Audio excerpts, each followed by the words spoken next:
കൂട്ടുകാരെ എന്നെ സ്റ്റുഡിയോയിലേക്ക് എല്ലാവർക്കും സ്വാഗതം. തക്കാളി ചോറാണ് ഉണ്ടാക്കാൻ പോണത്. അതിലേക്ക് വേണ്ട സാധനങ്ങൾ തക്കാളി, കറിവേപ്പിൻ്റെ ഇല, ഉള്ളി, ചെറിയ ഉള്ളിയാണ് കേട്ടോ വേണ്ടത്, ഇഞ്ചി, വെളുത്തുള്ളി, ഇത്രയും സാധനങ്ങൾ മാത്രം മതി കേട്ടോ.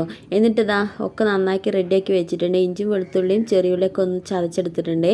നേരെ ചട്ടി സ്റ്റൗവിലേക്ക് വെച്ച് കൊടുത്തു, സ്റ്റൗ ഓണാക്കി കൊടുത്തിട്ടുണ്ട്. പിന്നെ വെളിച്ചെണ്ണ ഒഴിച്ച് കൊടുത്തു. അതിലേക്ക് ചതച്ച് വെച്ച ഇഞ്ചി, വെളുത്തുള്ളി, ഉള്ളിയും എല്ലാം അതിലേക്ക് ഇട്ട് കൊടുത്തു. ആവശ്യത്തിന് ഉപ്പിട്ടിട്ട് നന്നാക്കി വഴറ്റിയെടുത്തിട്ടുണ്ട്. പിന്നെ അതിലേക്ക് കറിവേപ്പിൻ്റെ ഇലയും തക്കാളിയാണ് ഇട്ട് കൊടുത്തിട്ടുള്ളത്. നല്ലോണം വാട്ടിയെടുത്തതിന് ശേഷം ആവശ്യത്തിന് മഞ്ഞൾപ്പൊടി, മുളകും പൊടി, ഇച്ചിരി മല്ലിപ്പൊടി ഇട്ട് കൊടുത്തിട്ടുണ്ട് കേട്ടോ. കുറച്ച് ചിക്കൻ മസാല ഞാൻ ഇട്ട് കൊടുത്തിട്ടുണ്ട്. എന്നിട്ട് നല്ലോണം വാട്ടിയെടുത്തിട്ടുണ്ട് കേട്ടോ. തക്കാളിയൊക്കെ നല്ലോണം വെന്തിട്ടുണ്ട്. പിന്നെ അതിലേക്ക് നമുക്ക് വേവിച്ച് വെച്ച ചോറാണ് ഇട്ട് കൊടുക്കേണ്ടത് കേട്ടോ.